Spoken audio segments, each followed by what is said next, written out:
So itong guys, good morning guys. Heto, naglandslide na naman dito sa amin. Ayan po, naglandslide na naman to kagabi. At meron pong isang bahay na natabunan dito. Heto, papakita ko sa inyo guys. Yan po yung naglandslide kagabi. Ang lakas niyan. Grabe yung kaba ko kagabi. At isang bahay po ang natabunan. Ayan po. Yan. Grabe, lupa. Ayan o. Tingnan natin yung bahay na natabunan.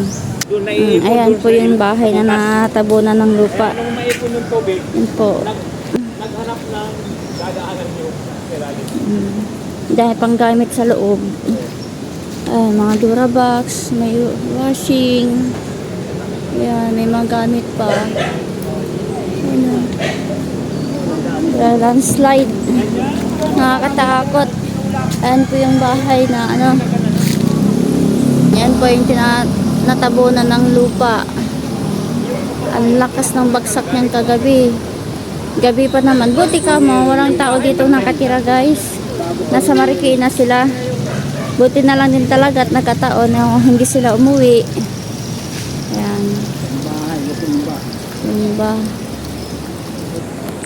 Ayan po yung bahay ko guys. Hindi naman siya na ano.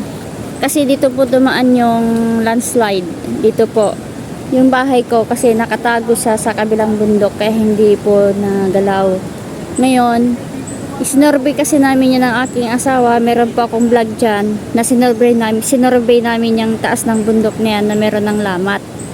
Kaya sabi namin, nung nakita namin yung lamat na yon, sabi namin, ang bagsak ng lupa na yan, dito talaga. Kasi nakita po namin kung saan babagsak talaga yung lupa kung sakali. May lamat na talaga yung bundok na yan.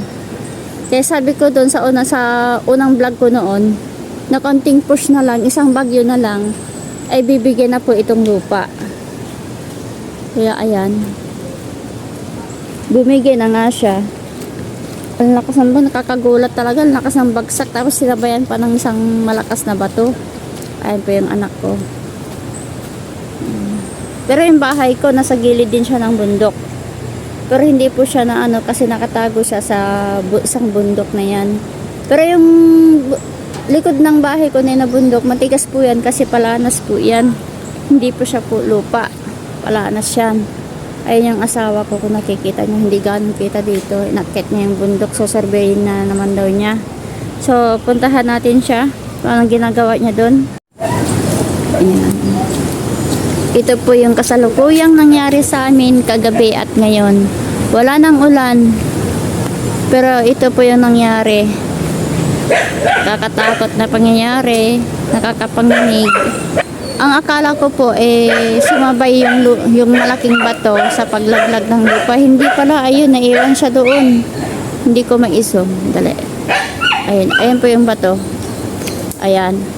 Naiwan sa taas. Hindi pala siya nalaglag. Saan mo ka pupunta? Ayan yung aking asawa. Aakyat na naman ang bundok. Isosurvey mo yung sa taas? Ayan, ang laki talaga noon. Lawak ng naokang lupa. Grabe. Itong may-ari ng bahay na ito, yung may-ari daw niyan, mamaya ay darating. Yan, kukunin siguro yung mga gamit na pwede pang mapakinabangan sa loob. Ayan guys, wala pang almusal. Yan agad ang nasikaso ng aking asawa. Ayan, tatanggalin yung mga puno na nakasabit dun sa may kubo. Ayun. Ayun. Thank you Lord. At safe naman po kami. Ayan, thank you Lord. At iningatan mo kami sa magdamag. At iingatan mo pa rin kami hanggang sa mga susunod na mga bagyo. Ayan, thank you Lord. Safe po kami.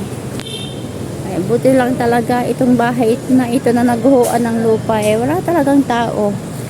Ayan, thank you Lord din talaga. At walang tao dyan. Kung nagkataon nandyan sila, talagang natabunan din sila ng lupa. So, ayan guys. Bye-bye and keep safe everyone. Thank you Lord dahil iningatan mo kami sa magdamag at sa mga susunod pang mga bagyong darating. So, bye-bye!